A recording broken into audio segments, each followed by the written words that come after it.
Halo semua, selamat datang di channel kami, Jurnal Kriminal bersama saya Atika Hawalo.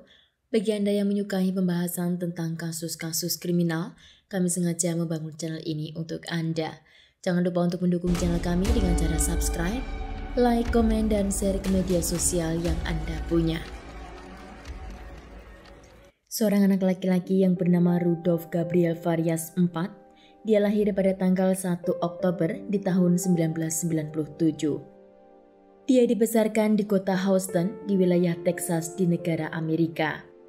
Ayahnya adalah mantan veteran yang bernama Rudolf Farias III, sedang ibunya dia bernama Jenny Santana. Dari kecil Rudolf atau yang sering dipanggil Rudy, dia tumbuh di lingkungan yang sangat baik. Dia dikenal sebagai anak yang meniru apa yang dilakukan oleh ayah kandungnya. Rudy memiliki kakak laki-laki dari ibunya yang bernama Charles, yang dimana Jenny sebelum menikah dengan Rudolf, dia telah memiliki satu orang anak. Charles 7 tahun lebih tua dari Rudy, namun mereka sangat dekat sekali. Di saat Rudy berusia 11 tahun, dia harus menelan pil pahit karena kakak tercintanya Charles meninggal dalam kecelakaan motor. Di hari kejadian, Rudy melihat bagaimana Charles meninggal karena sebelum polisi tiba, Rudy dan ibunya mereka telah berada di tempat kejadian. Rudy sangat syok hingga memiliki trauma setelah kematian kakaknya. Beberapa tahun kemudian, ayah kandungnya yang bernama Rudolf juga dinyatakan meninggal. Dan yang lebih membuatnya terpukul, ayahnya meninggal karena bunuh diri. Rudy sangat kehilangan dan juga sempat depresi setelah kakak dan ayahnya meninggal dunia. Ibunya selalu menyupport dan juga membantunya hingga dia bangkit kembali.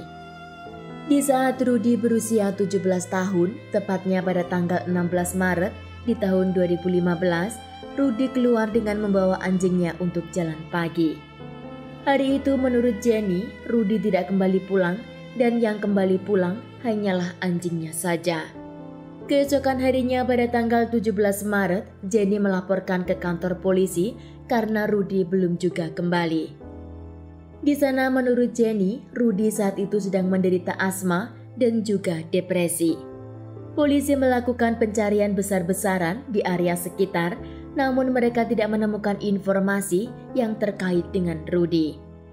Beberapa tetangga melihat Rudy berjalan dengan anjingnya pagi itu pada tanggal 16 dan mereka melihat Rudy berjalan dengan kaki terluka. Mereka tidak tahu apa yang terjadi dengan Rudy karena mereka hanya melihat dari jauh. Pencarian Rudy dilakukan selama berhari-hari hingga di sungai, danau, dan juga hutan terdekat. Warga di sana mencari donasi untuk Jenny karena mereka tahu jika Jenny sudah kehilangan 2 anaknya dan juga suaminya. Mereka semua berusaha mengumpulkan uang untuk kelangsungan hidup Jenny. Diketahui Jenny hingga dipecat dari tempat kerjanya karena dia memilih untuk mencari Rudy selama berbulan-bulan. Pada tahun 2016, Jenny mendapat interview dari sebuah TV lokal tentang kehidupannya yang sangat tragis. Di sana Jenny mengatakan jika kemungkinan anaknya diculik oleh sekelompok grup human trafficking. Atau kemungkinan besar Rudy menjadi korban dari musuh ayahnya. Di mana Rudolf sebelum pensiun, dia telah melakukan banyak pemalakan terhadap mobil-mobil yang berjalan di kota. Dan itu Rudolf lakukan di luar jam kerja untuk mencari uang tambahan. Sebelum Rudolf melakukan aksi bunuh diri, dia dalam proses hukum untuk mempertanggungjawabkan kejahatan yang dia lakukan. Rudolf tidak mau menghadapi hukuman dan juga tidak mau jika menjatuhkan nama keluarganya atas apa yang dia lakukan di jalan. Beberapa minggu setelah Rudy menghilang, pencarian terus dilakukan, bahkan Jenny meminta kepada warga untuk membangun grup di Facebook. Beberapa bulan kemudian, Rudy masih belum ditemukan dan polisi serta warga juga tidak menemukan informasi apapun terkait dengan keberadaan Rudy. 8 tahun setelah Rudy dinyatakan hilang, tepatnya pada tanggal 29 Juni di tahun 2023 ini, polisi mendapat laporan dari warga jika mereka menemukan seorang pria yang terjatuh di depan sebuah gereja. Pria itu terbangun ketika polisi sampai di tempat penemuan dan polisi berusaha membantu pria tersebut, namun pria itu memiliki keanehan di mana dia kurang paham diajak berkomunikasi. Karena pria itu terlihat sangat aneh, polisi pun mencari benda yang ada di tubuhnya. Dan di saku pria tersebut, polisi menemukan kartu kredit milik Jenny Santana. Jenny Santana dipanggil oleh polisi dan Jenny mengatakan jika pria itu adalah anaknya yang bernama Rudy yang telah menghilang selama 8 tahun. Polisi memanggil ambulan untuk segera membawa Rudy ke rumah sakit. Namun setelah ambulan datang, Jenny mengatakan kepada polisi jika dia sendirilah yang akan membawa anaknya ke rumah sakit. Sesampainya di rumah sakit, Rudy mendapat perawatan dan dokter mengatakan jika Rudy dalam kondisi yang tidak stabil. Di tubuh Rudy juga ditemukan luka lebam dan juga luka sayatan di bagian kepala. Polisi langsung melakukan investigasi kemana Rudy selama ini pergi. Polisi menelusuri kartu kredit yang ada di saku Rudy dan ternyata kartu kredit tersebut terakhir digunakan oleh Jenny pada tahun 2021. Jenny mengatakan kepada polisi jika sudah 8 tahun lamanya dia tidak pernah bertemu dengan anaknya. Namun kartu kredit yang dibawa oleh Rudy, Jenny masih gunakan di tahun 2021.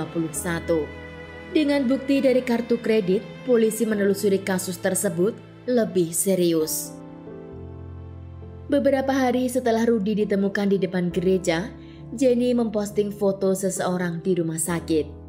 Di foto tersebut, Jenny memberikan keterangan jika anaknya Rudy dalam kondisi yang sangat tidak stabil secara mental dan juga fisik. Jenny bahkan meminta bantuan kepada warga agar membantunya untuk menemukan siapa yang telah menyakiti anaknya. Setelah foto itu diunggah ke sosial media, saudara perempuan Jenny mendatangi kantor polisi. Di sana dia mengatakan jika foto yang diunggah oleh Jenny itu tentang Rudy bukanlah foto yang baru dia ambil. Namun foto tersebut adalah foto Rudy ketika dia dirawat di rumah sakit setelah Charles meninggal dunia. Polisi memanggil Jenny untuk dimintai keterangan tentang apa yang terjadi dengan Rudy. Di ruang interogasi, Jenny mengatakan jika Rudy bercerita kepadanya, dia dibawa oleh seseorang ke negara Meksiko. Rudy berhasil melarikan diri dari Meksiko sendirian untuk kembali ke negara Amerika dan mencari ibunya.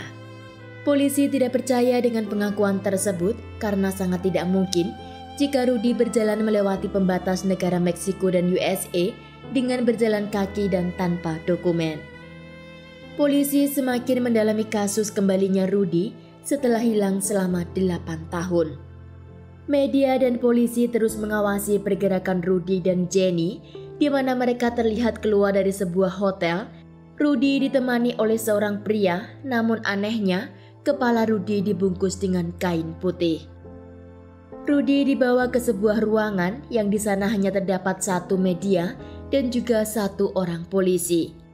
Rudy mengatakan jika di hari dia menghilang, dia keluar dari rumah ibunya dengan penuh kesadaran. Rudy berniat ingin hidup di luar sana agar mendapat sesuatu yang baru karena di rumah tersebut dia masih terus merasakan trauma atas hilangnya ayah dan juga kakaknya. Rudy hidup di jalan selama 2 hari, namun dia masih sangat merindukan ibunya. Maka setelah 2 hari itu, Rudy memutuskan untuk kembali pulang. Sesampainya di rumah, Jenny mengatakan jika dia telah melaporkannya ke kantor polisi dan polisi hari itu sedang mencari keberadaannya. Jenny mengatakan kepadanya jika sampai dia tertangkap, maka dia akan mendekam di penjara karena dia telah kabur dari rumahnya tanpa alasan yang jelas. Rudy percaya dengan apa yang dikatakan oleh Jenny dan dia meminta kepada ibunya untuk tidak mengatakan kepada polisi jika dia telah kembali pulang. Maka Jenny menggunakan kesempatan tersebut untuk mengelabuhi Rudy. Jenny menyiapkan kamar tidur dan setelah Rudy tertidur, dia akan melepaskan semua pakaiannya dan tidur di samping anaknya Rudy. Rudy mengatakan jika hampir setiap malam ibunya melakukan hubungan dengannya dan jika dia menolak ajakan tersebut, dia akan mengancam menelpon polisi agar segera menangkapnya. Rudy juga mengatakan jika ibunya menyuruhnya untuk melayani sebagaimana ayahnya melayani dirinya. Bahkan Jenny sering memanggil Rudy dengan sebutan nama Rudolf, yaitu mantan suaminya yang telah meninggal. Jenny juga akan memberikan bubuk putih dan minuman untuk Rudy agar dia dapat melayaninya dengan baik. Jenny di ruang interogasi mengatakan jika dia memang menyembunyikan anaknya dari polisi, namun dia tidak melakukan hubungan badan. Rudy dan Jenny mereka hidup serumah selama bertahun-tahun dan Rudy tidak keluar dari rumah tersebut hingga Rudy berubah menjadi pria dewasa. Setelah Rudy berubah postur tubuhnya, Jenny pun mengenalkan Rudy kepada tetangga terdekat sebagai saudara jauhnya yang datang ke rumah itu atau kerabat dekatnya. Jenny dan Rudy mereka sering travel bersama, namun setiap mereka berjalan, Rudy akan menunjukkan dokumen palsu. Rudy yang telah berusia 25 tahun, dia masih seperti anak remaja yang berusia belasan. Jenny sepertinya telah mencuci otak anak tersebut agar dia menurut dengan apa yang dia mau. Maka Rudy tidak diberi kesempatan untuk bertemu dengan orang lain atau berbicara dengan orang lain. Menurut psikolog, Rudy mengidap gangguan mental yang disebut sebagai sindrom Stockholm. Menurut Rudy, ibunya tidak harus melakukan kekerasan atau penyiksaan kepadanya, namun dia akan mengikuti apa yang dikatakan oleh ibunya. Setelah Rudy dijauhkan dari Jenny selama beberapa saat, Rudy baru menyadari jika selama ini ibunya telah memanipulasinya. Tangisan Rudy tidak terbendung dan dia meminta kepada polisi agar dia dijauhkan dari ibu kandungnya. Rudy setelah hari itu, dia tinggal bersama dengan tantenya yang bernama Paulini. Menurut Paulini, Rudy seperti anak kecil yang masih kurang paham atas banyak hal. Jenny setelah tahu jika anaknya Rudy tidak mau tinggal bersamanya lagi, Jenny pun langsung pindah rumah. Menurut tetangga Jenny, sebelum Jenny meninggalkan rumah tersebut, dia mengatakan kepadanya jika dia sangat takut hidup di penjara. Jenny pindah dari rumah tersebut dan tidak ada yang tahu di mana dia berada. Polisi pun masih ragu dengan pengakuan Rudy yang mengatakan jika dirinya dan ibu kandungnya mereka selalu berhubungan intim. Karena Rudy seringkali mengubah pernyataannya tersebut. Dan itu diduga karena mental Rudy yang sangat tidak stabil. Jenny belum diketahui di mana keberadaannya dan kasus ini masih terus diselidiki oleh polisi. Karena kasus ini masih hangat diperbincangkan di negara Amerika, informasi yang saya angkat ini adalah informasi yang saya dapat dari media lokal. Sekian kasus hari ini, jangan lupa tinggalkan like dan komen. Jika Anda tidak keberatan, klik tombol subscribe untuk mendukung channel kami. Terima kasih saya ucapkan kepada Anda para subscribers.